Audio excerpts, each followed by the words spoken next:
Mesdames, Messieurs, bonsoir et merci de la fidélité à la télévision nationale. Au sommaire de cette édition, les anciennes gloires du Sili national apportent leur soutien aux autorités de la transition. Lors d'une rencontre avec le président du CNT, ces légendes réaffirment leur disponibilité à soutenir le gouvernement dans l'exécution des projets en faveur des jeunes. À Mafereya, le projet Refila apporte un appui logistique aux planteurs de la filière ananas. Plus de 73 rouleaux destinés à la protection du sol ont été répartis aux paysans évoluant dans la localité. Et puis l'accès au numérique pour les personnes souffrant d'handicap est un projet en cours dans notre pays. Il intègre toutes les préoccupations de ces personnes en vue de faciliter l'utilisation des différents outils. C'est tout pour les titres. Une fois encore, bonsoir et bienvenue dans ce journal. La transition en cours dans notre pays continue de bénéficier du soutien. Les anciennes gloires du Sili national de Guinée étaient au CNT pour exprimer leur adhésion aux idéaux des autorités du CNRD. Lors des échanges avec le président de l'institution, les anciennes gloires ont également parlé de projets d'appui à la jeunesse. Compte rendu, Abdoulaye Ningelande Diallo.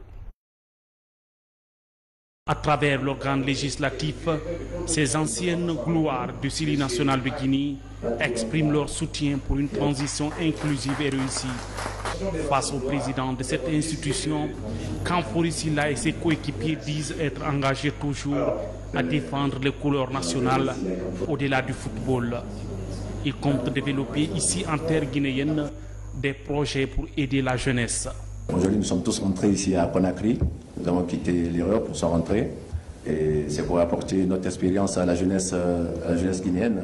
Voilà, donner notre expérience. Et puis apporter aussi le soutien. Et pour vous soutenir aussi, monsieur le président de la CNT, de près ou de loin. Donc nous souhaitons un bon parcours pour le pays. Et la paix aussi, que la paix règne en Guinée. Et nous soutenons. L'initiative est saluée par le Conseil national de la transition. Pour Dr Dansa Kourouma, dans cette phase historique que traverse la Guinée, la participation des élites dans le processus de refondation de l'État, la promotion de la paix et la réconciliation nationale est indispensable. Vous n'êtes plus sur la pelouse, mais ces jeunes Guinéens-là se rappellent toujours de vos noms. Donc d'abord, vous êtes des ambassadeurs du pays. Quand vous vous adressez à la jeunesse guinéenne, je suis sûr et certain qu'ils vont vous écouter. Parce que vous avez marqué leur vie. Ne vous asseyez pas pour dire que l'État ne fait rien pour nous. Il faut porter, il faut avoir des idées, des projets. Surtout des projets en faveur de la réconciliation, en faveur de la jeunesse. En faveur de la jeunesse, c'est d'abord le sport, mais aussi l'éducation civique. Un footballeur reste à vie un ambassadeur de son pays à l'étranger, un ambassadeur de son pays à l'interne aussi.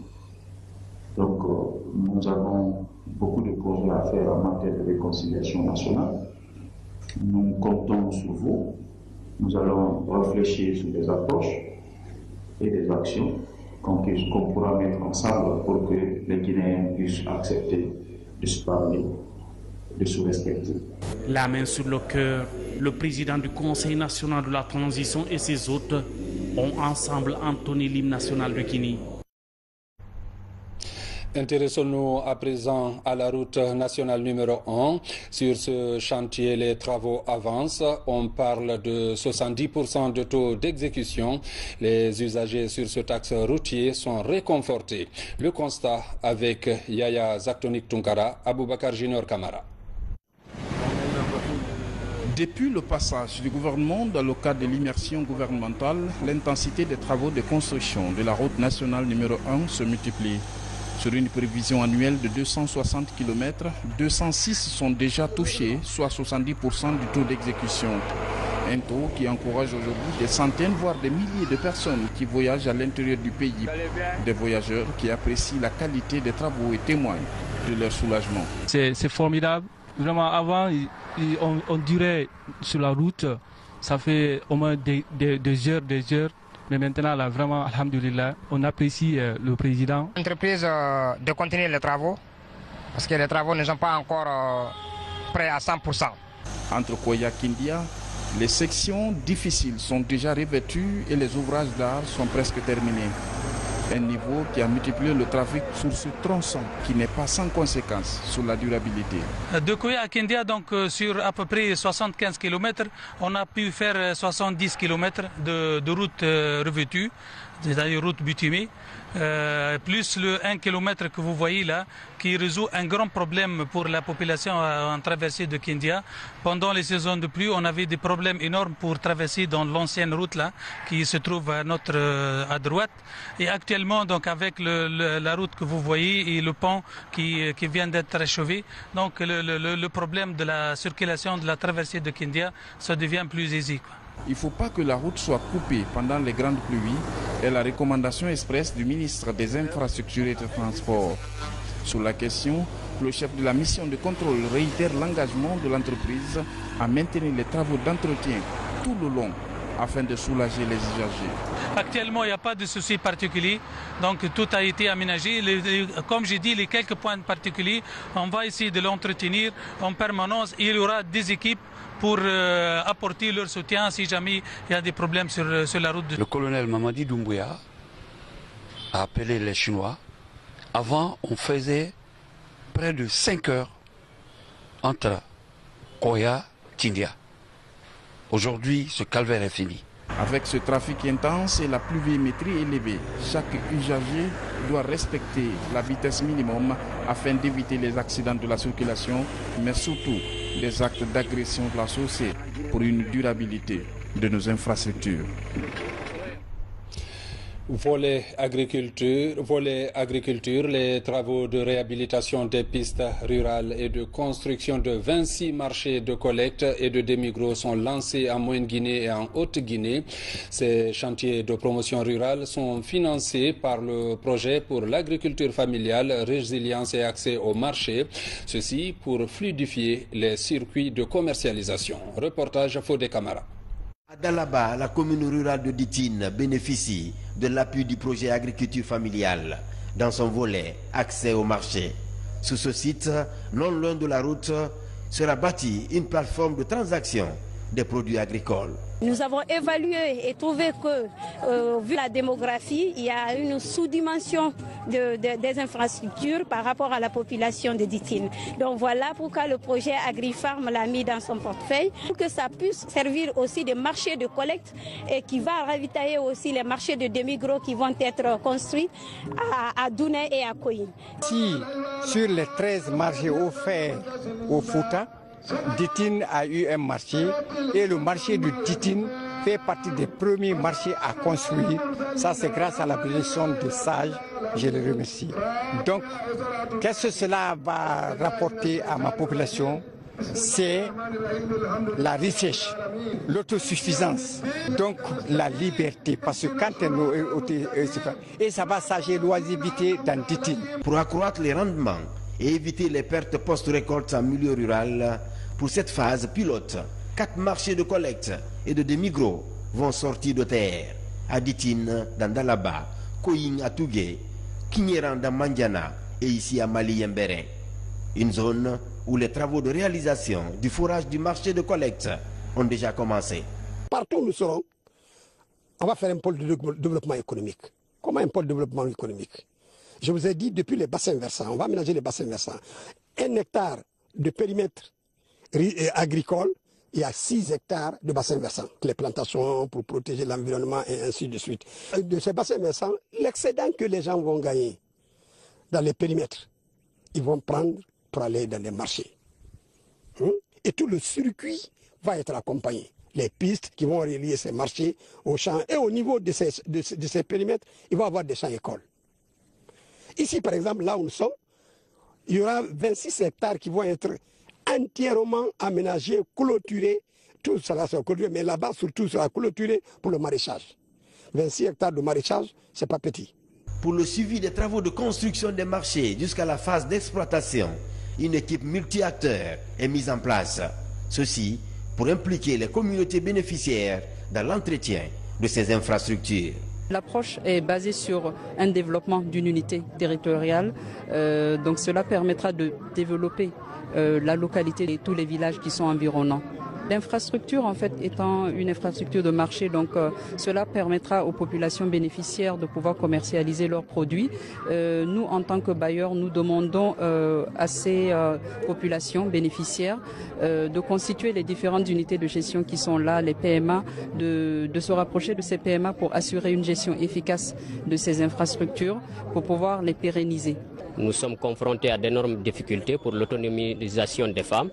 C'est notre objectif d'ailleurs, c'est pourquoi nous nous battons pour organiser les femmes en groupement, nous les encourageons. Si nous avons des partenaires qui viennent nous appuyer dans ce sens, construire ici des magasins pour approcher les magasins des producteurs, c'est un sentiment de joie. Ce projet de construction de 26 marchés et de réalisation des pistes rurales est un chantier qui vient redynamiser l'économie rurale, un secteur porteur de croissance confronté aux difficultés de mobilité et d'accès au marché. Au niveau de la relance de la filière ananas, une évaluation des activités réalisées au compte du projet Refila est en cours. Une mission conjointe Union européenne ONUDI était récemment du côté de Mafereya, où 73 rouleaux servant à la protection du sol ont été octroyés aux paysans pour davantage améliorer le rendement. Reportage Abdul Karim Kamara. À Mafereya, cette borne porte les ambitions de relance de la filière ananas. Le projet est depuis près de 3 ans la valeur travail pour augmenter les rendements et accroître le revenu des producteurs. Aujourd'hui, les planteurs sont initiés aux bonnes pratiques agricoles, notamment l'utilisation des paillis plastiques. Une pratique qui tient compte du choix et de la technique de préparation du sol, la nutrition de la plante ou encore la récolte et le conditionnement. Ça nous donne beaucoup de rendement. Et ça veut garder l'eau jusqu'à 4 mois, vous n'avez pas irrigué sans problème. Ça va réduire le désherbage. En tout cas, beaucoup maintenant à engager dedans. Ici, une mission conjointe ONUDI, Union européenne, évalue le niveau d'avancement des activités du projet. L'occasion est aussi mise à profit pour partager avec l'Union des planteurs d'ananas de Mafereya les connaissances et les retours d'expérience sur le projet. Entretien à l'issue duquel 73 rouleaux de paillis plastiques sont offerts aux planteurs. Le constat, c'est que le projet Refila est en train d'évoluer très positivement.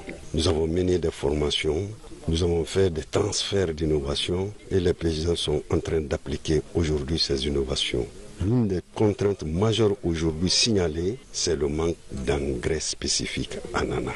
L'utilisation des paillis et l'engrais, ce sont des facteurs d'intensification. Du matériel bureautique et 4 motos sont aussi offerts aux assistants techniques du projet qui accompagnent les producteurs dans l'utilisation des paillis plastiques, l'amendement des sols et la ferti-irrigation. Et puis, le programme alimentaire mondial offre à son tour des équipements à l'État guinéen. Il s'agit du matériel logistique et topographique pour les départements de l'agriculture et de l'environnement. Cet appui va aider les agents techniques dans l'exercice de leurs tâches sur le terrain. Reportage Abraham Christophe Conté. C'est la remise officielle des matériels logistiques et topographiques.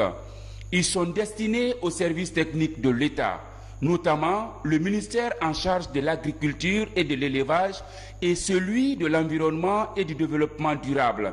C'est un appui institutionnel du programme alimentaire mondial PAM. Il s'inscrit dans le cadre du renforcement des capacités opérationnelles des agents techniques de l'État en termes de topographie sur le terrain. Améliorer la sécurité alimentaire et de renforcer les moyens d'existence des communautés vulnérables en agriculture et d'élevage, notamment des zones d'intervention du programme de résilience du PAM en fonction des zones les plus vulnérables. Ces dons sont composés d'imperméables, de chaussures-bottes, des protège-nez, des GPS de poche et différentiels ou encore des trépieds et les téléphones satellitaires.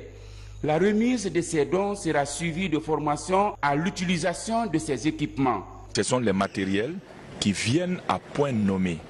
Vu aujourd'hui la nécessité sur le terrain, on se dit que nos techniciens vont se régaler avec ça pour pouvoir aider l'aménagement dans notre pays, pour pouvoir aider vraiment nos ruraux qui souffrent sur le terrain, nos ruraux qui sont dans le besoin. Je voudrais exprimer la reconnaissance et la gratitude du peuple de Guinée au PAM pour son soutien inlassable au gouvernement guinéen à travers donc le don qui est fait aujourd'hui, entre autres, aux deux ministères, c'est-à-dire le ministère de l'Environnement et le ministère de l'Agriculture. Les cadres des services techniques de l'État sont souvent confrontés à des difficultés d'insuffisance et de vétusté de matériel d'équipement de travail et des moyens de déplacement. Justice à Kissidou, le tribunal de première instance entame les audiences criminelles de la localité. Pour cette session, 14 affaires vont être examinées en vue de fixer les accusés sur leur sort. Le point avec Sa Amaratolno. Le tribunal de première instance de Kissidou lance ses audiences criminelles. Le procès est délocalisé pour la circonstance à la maison des jeunes. Pour cette session, 14 affaires composées de meurtres, viols, vols à main armée et autres infractions seront examinées par le tribunal criminel. Même la population attendait impatiemment ce procès. Parce que souvent, on a des problèmes, parce que les gens pensent que quand le procès dure, souvent, ils disent que l'accusé a été mis en liberté, ou bien l'accusé n'est plus en prison. On l'a libéré par-ci, par-là, donc c'est pourquoi, avec le code pénal de 2016 qui donne le pouvoir au tribunal de première instance de juger les crimes, donc on n'a plus de temps à perdre pour les dossiers criminels. C'est pourquoi nous allons faire en sorte que, d'être chaque 3 à 4 mois, qu'il y ait des audiences criminelles, pour permettre aux gens qui sont poursuivis pour des faits criminels d'être situés sur leur sort le plus vite. À l'entame des débats, la défense demande la clémence du tribunal en faveur de ses clients. Les décisions doivent avoir un caractère vraiment dur. Donc ça va être à la hauteur de la forfaiture. C'est le principe. Mais la loi nous permet, nous avocats aussi, de demander à ce que même si c'est un meurtre ou quoi, de demander la clémence du tribunal, c'est qu'on parle de l'interconviction du juge. Donc je ne peux que demander la clémence à travers les plaidoiries, surtout les circonstances atténuantes, lorsque ton client reconnaît les faits. L'ouverture de ces audiences criminelles a mobilisé autorités administratives, élus locaux, forces de défense et de sécurité, des proches des accusés ainsi que les victimes. Comment faciliter l'accès aux outils du numérique pour les personnes vulnérables? La Banque mondiale, à travers le projet WARDIP, veut passer par des solutions digitales pour améliorer les conditions de vie des personnes vivant avec le handicap. Un projet a été présenté dans ce sens aux personnes vulnérables afin d'intégrer leurs préoccupations dans l'exécution du programme. Reportage Mamadou Saliouba. Au fil des progrès technologiques, des solutions numériques ont été apportées à plusieurs problématiques sociales. Mais les besoins de certains groupes sociaux, comme les personnes vivant avec le handicap, restent sans solution. À l'appel du projet WARDIP, ces personnes vivant avec le handicap sont venues exprimer leurs préoccupations liées à l'accès et à l'utilisation des outils du numérique. Rare des projets qui est en phase de conception que les personnes handicapées soient consultées. Les personnes handicapées en Guinée représentent 1,5% de la population et 70% des personnes handicapées n'ont jamais fréquenté l'école. Moi, je pense que la première activité que ces projets doivent penser d'abord, c'est la formation des personnes handicapées et la sensibilisation sur l'utilisation.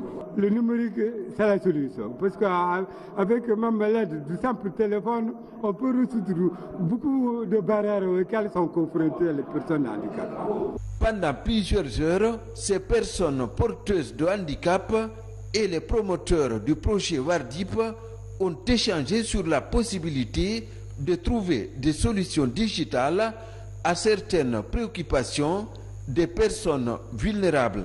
Dans le cadre du projet WARDIP, c'était très important au niveau de la Banque mondiale d'intégrer les personnes vivant avec handicap. C'est aussi une priorité de Madame la ministre des Postes et Télécommunications et de l'économie numérique de vraiment s'assurer que ces personnes soient incluses dans toutes les composantes du projet.